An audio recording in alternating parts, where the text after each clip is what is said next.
Hello दोस्तों। आज के इस वीडियो में वर्ग 10th के दूसरा अध्याय जिसका नाम बहुपद है उसके महत्वपूर्ण क्वेश्चन को हम लोग देखेंगे जो मैट्रिक की परीक्षा में जरूर पूछा जाता है। तो जल्दी से देख लेते हैं हम लोग प्रश्नों को। देखिए, सबसे पहला हमारा प्रश्न है बहुपद का घात।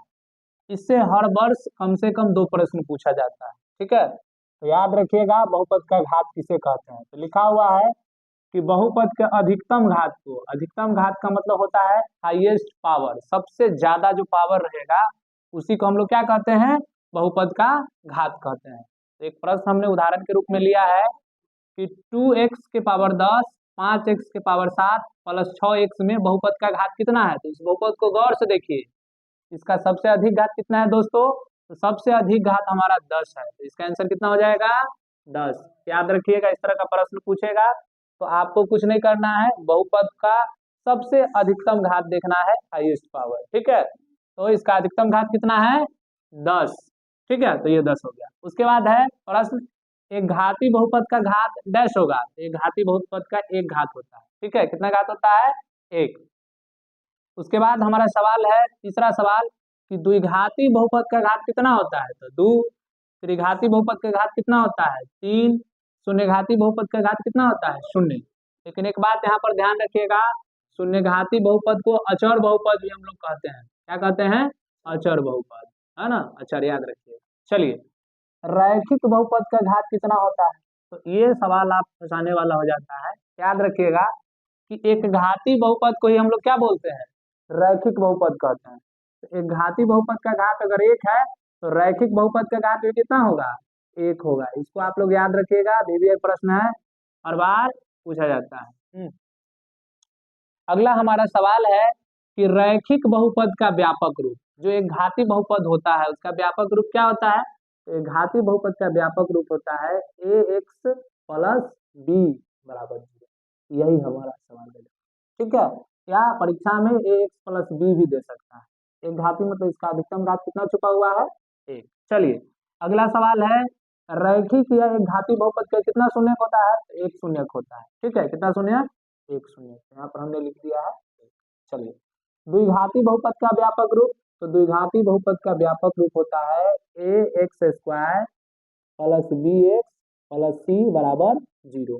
तो इसमें गौर से आप देखिएगा, तो चर का घात अधिकतम कितना है 2 है। तो इसको क्या कहते हैं, द्विघाती बहुपद, या द्विघाती बहुपद का क्या है, व्यापक रूप। चलिए, अगला 10 नंबर सवाल है हम लोग का कि द्विघात बहुपद के शून्यकों की संख्या कितनी होती है। तो 2 शून्यक होता है। ठीक है, जितना बहुपद का घात होगा उतना ही उसका शून्यक होगा। तो बहुपद का अधिकतम घात यहाँ पर 2 है, तो इसका शून्यक की संख्या कितना हो जाएगा 2। चलिए, द्विघात बहुपद के शून्यकों का योग, ये बहुत ही महत्वपूर्ण है। द्विघात बहुपद के शून्यकों का योग होता है -b/a। क्या होता है, -b/a।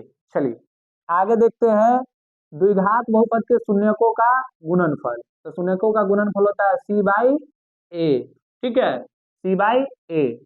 अगला हमारा 13 नंबर प्रश्न है कि बहुपद x के पावर 50 प्लस 3x के पावर 25 प्लस 5x के पावर 100 में बहुपद का घात।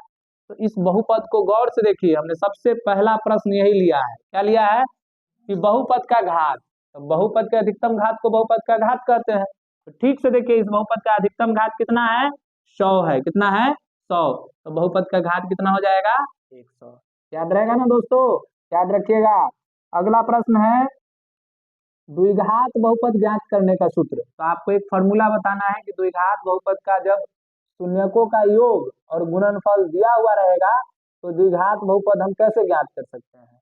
ठीक है, तो याद रखिएगा, इसका सूत्र होता है x² minus alpha plus beta plus alpha into beta is equal to 0। यही हमारा फॉर्मूला है द्विघात बहुपद ज्ञात करने का। ठीक है, यहाँ पर ये जो अल्फा प्लस बीटा आप देख रहे हैं, ये द्विघात बहुपद के शून्यकों का योग है, और अल्फा इंटू बीटा क्या है, गुणनफल है। तो इस फॉर्मूला पे प्रश्न भी बनते हैं, आता भी है। ठीक है, अगला 15 नंबर हमारा सवाल है कि विभाजन एल्गोरिथम का सूत्र। ठीक है, विभाजन, विभाजित है ना, विभाजता जिसको कहते हैं, उसका सूत्र क्या होता है। तो विभाजन एल्गोरिथम का सूत्र होता है px बराबर जी एक्स गुने क्यू एक्स और प्लस क्या होता है आर एक्स होता है। ये हमारा विभाजन एल्गोरिथम का क्या है भाई सूत्र है। विभाजन एल्गोरिथम का सूत्र क्या होता है पी एक्स बराबर जी एक्स गुने Q X plus R X. याद रहेगा दोस्तों। अगला हमारा जो है एक और प्रश्न है आपसे पूछा जाता है याद रखिएगा पद। इसमें हमने पद को छोड़ दिया है याद रखिएगा। जिस बहुपद में एक पद हो जैसे ये गौर से देखिए 2x है आपसे पूछेगा कि कै पदी है तो ध्यान से देख के बताइएगा कि इसमें तो एगो अकेले है तो ये हो जाएगा एक पदी। कितना पदी एक पदी बहुपद है। कितना पदी एक पदी। इसी तरह से आपसे पूछेगा 2x+5 तो गौर से देखिए इसमें टोटल कै गो पद है एक और एक दो पद तो इसको कहेंगे द्विपदी है ना द्विपदी बहुपद द्विपदी बहुपद ठीक है। इसी तरह तीन पद रहेगा 3x² + 2x + 3 तो गौर से देखिए इसमें टोटल कितना पद है एक दो तीन तो इसको कह देंगे त्रिपदी बहुपद। क्या कहेंगे त्रिपदी।